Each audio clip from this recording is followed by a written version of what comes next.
अस्सलामुअलैकुम वरहमतुल्लाहि वबरकातुहू। नहमदु व नसल्ली अला रसूलिहिल करीम, अम्मा बाद, फ़अऊज़ु बिल्लाहि मिनश शैतानिर रजीम, बिस्मिल्लाहिर रहमानिर रहीम। कुल हुवल्लाहु अहद, अल्लाहुस समद, लम यलिद व लम यूलद व लम यकुल लहू कुफुवन अहद। मोहतरम हज़रात, सामाईन इकराम, आप हज़रात के सामने मैं एक छोटी सी तकरीर लेकर खड़ा हूँ। वह है पैगम्बर। अल्लाह बहुत मेहरबान है। उसने अपनी मेहरबानी से इंसानों को अच्छे अच्छे कामों का रास्ता बताने के लिए बहुत से नेक और अच्छे बंदों को भेजा। अल्लाह के इन्हीं नेक और अच्छे बंदों को नबी और रसूल पैगंबर कहते हैं।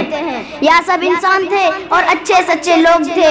खुद अच्छा काम करते थे, दूसरों को अच्छा काम बताते थे, बुराई से रोकते थे। अच्छे आदमियों ने उनका कहना माना, उनके हुक्म पर चले तो अल्लाह ताला उनसे राजी हुआ, उनको इनाम दिया। और बुरे आदमियों ने उनको नहीं माना, उल्टे उनके दुश्मन हो गए, उन पर जुल्म किया, उनको दुख दिया।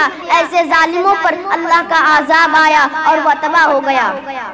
दुनिया में हजारों पैगंबर आए। सबसे पहला पैगंबर का नाम हजरत आदम अलैहिस्सलाम है और सबसे आखिरी पैगंबर का नाम हजरत मोहम्मद सल्लल्लाहु अलैहि वसल्लम है।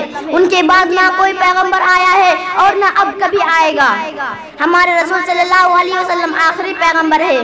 हजरत नूह अलैहिस्सलाम भी अल्लाह के नबी थे, हजरत इब्राहिम अलैहिस्सलाम भी अल्लाह के नबी थे, हजरत मूसा अलैहिस्सलाम और हजरत ईसा अलैहिस्सलाम भी अल्लाह के नबी थे। या हम अल्लाह के सब नबियों को मानते हैं और उन पर अल्लाह का रहमत और अल्लाह का सलाम हो। अस्सलामु अलैकुम व रहमतुल्लाहि व बरकातुहू।